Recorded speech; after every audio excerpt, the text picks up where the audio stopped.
Hello viewers, అందరికీ నమస్కారం. 2024లో April 9వ తేదీన ఉగాది పండుగ రాబోతుంది. ఉగాది తెలుగువారి పండుగ.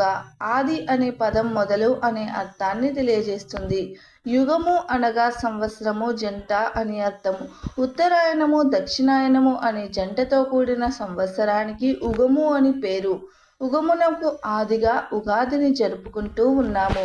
బ్రహ్మదేవుడు చైత్రశుద్ధ పాడ్యమి నాడే సృష్టిని ప్రారంభించాడని పురాణాలు చెబుతున్నాయి. తెలుగువారు సృష్టి అనగా ఉగాది పండుగను జరుపుకుంటున్నారు. జ్యోతిష శాస్త్రం ఆధారంగా ప్రకృతిలో మంచి పరిణామం ఆధారంగా జరుపుకునే పండుగ ఇది. మనమే క్యాలెండర్ మారింది అనుకుని ఉత్సవాలు జరుపుకునే పండుగ కాదు ఇది. ఇక్కడ సంవత్సరం మార్పు అనేది ప్రకృతిలో కనిపిస్తుంది. భౌగోళికంగాను జ్యోతిష్యపరంగాను గోచరిస్తుంది. తెలుగువారి పండుగ ఉగాది అంటే వసంత శోభ మనసులో మెలుగుతుంది. ఋతువులలో రాజు అయినటువంటి వసంత ఋతువుతో సంవత్సరం ప్రారంభం అవుతుంది. చిగురించడం సృష్టికి మొదలు, రాలిపోవడం అనే శిశిరం ఆఖరు. చాంద్రమానం ప్రకారం జరుపుకునే పండుగ ఉగాది. ఇక్కడి నుంచి వసంత నవరాత్రులు ప్రారంభం అవుతాయి. ఉపాసన పరంగా ఇది అద్భుతమైన సమయం. అయితే సంవత్సరానికి ఆది అయిన ఈ ఉగాది రోజు ఆడవారు గుర్తు పెట్టుకుని ఈ రంగు చీర కట్టుకుంటే కొత్త సంవత్సరంలో కూర్చుని తిన్న తరగని ఐశ్వర్యం వస్తుంది. ముఖ్యంగా పెళ్లి అయిన ఆడవాళ్ళు ఉగాది రోజు ఈ రంగు చీరలు కట్టుకుంటే భర్తకు రాబోయే సంవత్సరంలో కలిసి వస్తుందని, సుమంగళి యోగం కలుగుతుందని, భర్తకు ఇక కొత్త సంవత్సరంలో దేనికి లోటు రాకుండా ఉంటుందని, కష్టాలు దరిచేరవని పండితులు చెబుతున్నారు. మరి ఉగాది రోజు ఆడవారు ఏ రంగు దుస్తులు ధరించాలి అనే విషయాన్ని ఇప్పుడు మనం ఈ వీడియోలో వివరంగా తెలుసుకుందాం. ఫ్రెండ్స్, ఫస్ట్ అయితే ఈ వీడియోకి ఒక లైక్ కొట్టి మా ఛానల్ని సబ్స్క్రైబ్ చేసుకుని మాకు సపోర్ట్ చేయండి. ఎందుకంటే మాకు మీ సపోర్ట్ అనేది చాలా చాలా అవసరం. ఉగాది రోజు అందరూ తప్పనిసరిగా కొత్త దుస్తులు ధరించాలి అనే నానుడి ఉంది. అలా ఉగాది రోజు కొత్త బట్టలు ధరిస్తే సంవత్సరం అంతా బాగుంటుంది అని నమ్మకం. కొత్త బట్టలు కొనుక్కోలేని వారు, కొనుక్కునే స్తోమత లేని వారు పాత బట్టలని ధరించవచ్చు. కానీ చక్కగా ఉతికిన బట్టలను ధరించండి. ఉతకని బట్టలను ధరిస్తే అది అంత మంచిది కాదని పెద్దలు చెప్తూ ఉన్నారు. కనుక అందరూ ఉగాది రోజు చక్కగా ఉతికిన బట్టలను ధరించండి. కొత్త బట్టలను ధరించండి. కొత్త బట్టలు కొనలేని వారు పాత బట్టలు ఉతికినది ధరించండి. ఇలా కొత్త బట్టలు వేసుకున్నా లేదా పాత బట్టలు వేసుకున్న ఉగాది రోజు కొన్ని ప్రత్యేకమైన రంగులు ఉండే దుస్తులు ధరిస్తే మంచిదని, సంవత్సరం అంతా కూడా కలిసి వస్తుంది అని మన జ్యోతిష్య పండితులు చెబుతూ ఉన్నారు. ప్రత్యేకించి ఈ సంవత్సరం ఉగాది రోజు ఆడవారు ఎల్లో కలర్లో ఉండే చీరను కానీ, లేదా ఆరెంజ్ కలర్లో ఉండే చీరలు కానీ, లేదా పింక్ కలర్లో ఉండే చీరలు కానీ ధరిస్తే రాబోయే కొత్త సంవత్సరంలో అన్ని శుభాలే జరుగుతాయి. కూర్చుని తిన్నా తరగని ఐశ్వర్యం వస్తుంది. తరతరాలకు తరగని ఆస్తి వస్తుంది. కష్టాలేమీ రాకుండా ఉంటాయి. సమస్యలేమీ రాకుండా ఉంటాయి అని పెద్దలు చెప్తున్నారు.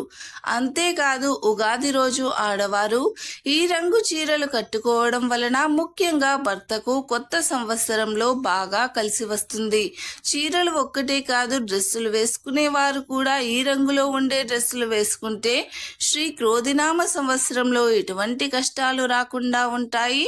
ఆడవారు ఒక్కరే కాదు, మగవారు, పిల్లలు, పెద్దలు, పిల్లలు అందరూ కూడా, ముసలివారు కూడా, ఇలా అందరూ ఉగాది రోజు ఈ రంగులో ఉండే దుస్తులను ధరిస్తే కొత్త సంవత్సరంలో మంచి శుభ ఫలితాలు కలుగుతాయి.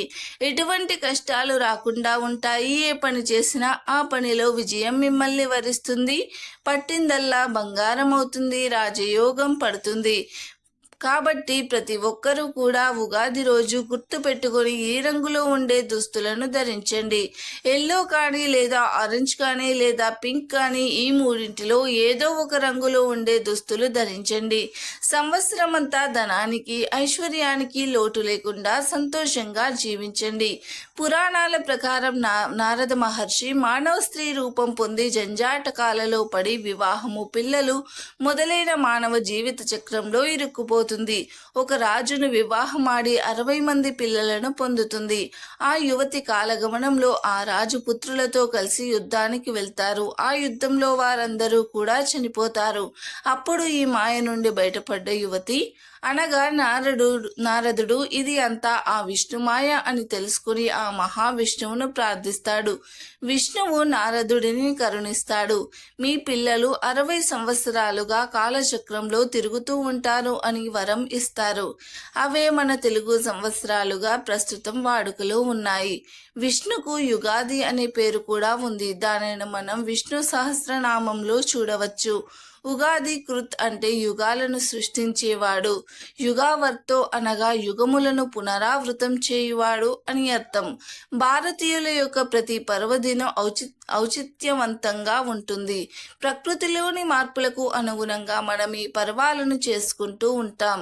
ఇప్పుడు మనం నింబ భక్షణం అనే ప్రసాదాన్ని తీసుకుంటాము. నింబ అనగా వేప. ఆ సమయంలో వచ్చిన కొత్త చిగుళ్ళు షడ్రుచులను మేళవింప చేసుకొని పచ్చడిగా తీసుకుంటూ ఉంటాం.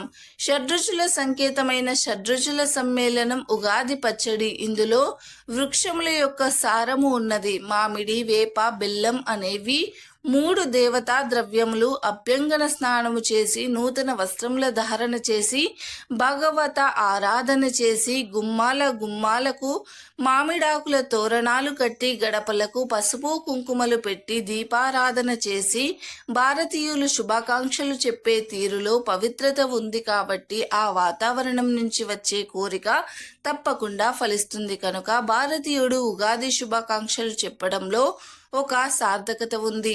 జీవితంలోని ఎగుడు దిగుడులను కూడా మనం సమానంగా తీసుకోవాలని తెలిపేదే ఉగాది పచ్చడి. తీపి, వగరు, పులుపు, చేదు, ఉప్పు, కారం కలగలిసినదే ఉగాది పచ్చడి.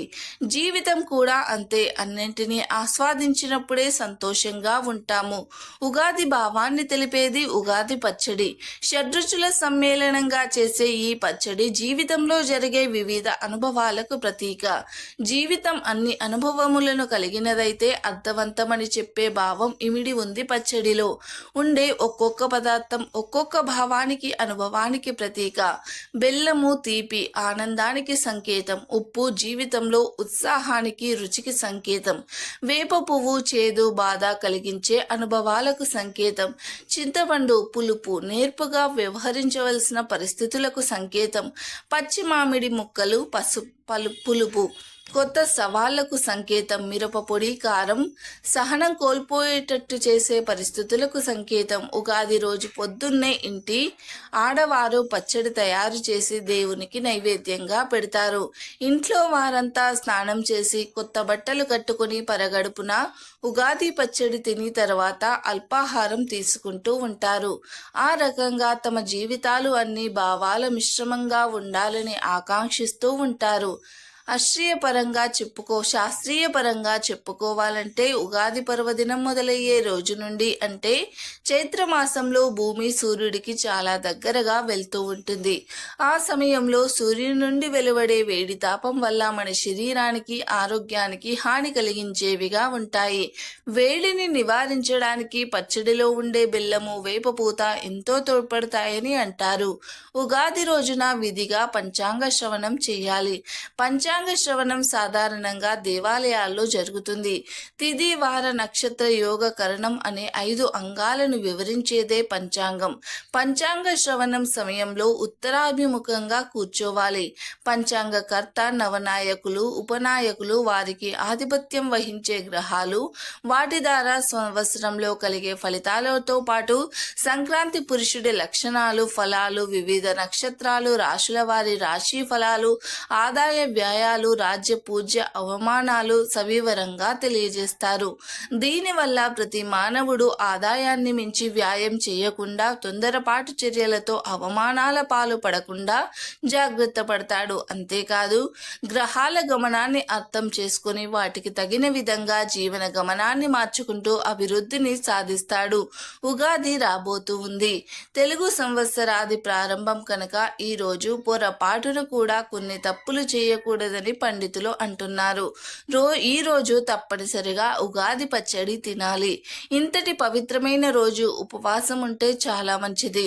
ఉపవాసం ఉండకపోయినా తప్పేమీ లేదు. కానీ పొరపాటున కూడా ఈరోజు మాంసాహారం తినకూడదు. అలాగే నెలసరిలో ఉన్నవారు ఉగాది రోజు పూజలు చేయకూడదు. ఎలాంటి పూజలలో పాల్గొనకూడదు. నెలసరిలో ఉన్నవారు ఉగాది పచ్చడి మాత్రం తినవచ్చు. దానిలో తప్పేమీ లేదు. ఉగాది రోజు సూర్యోదయానికి పూర్వమే నిద్ర లేవాలి. సంవత్సరం ప్రారంభమయ్యే ఈ రోజు సూర్యోదయ సమయంలో పడుకుని ఉన్నారంటే సంవత్సరం అంతా కూడా దరిద్రం అనుభవిస్తారు. మీ శరీరాన్ని బద్ధకం ఆవహిస్తుంది.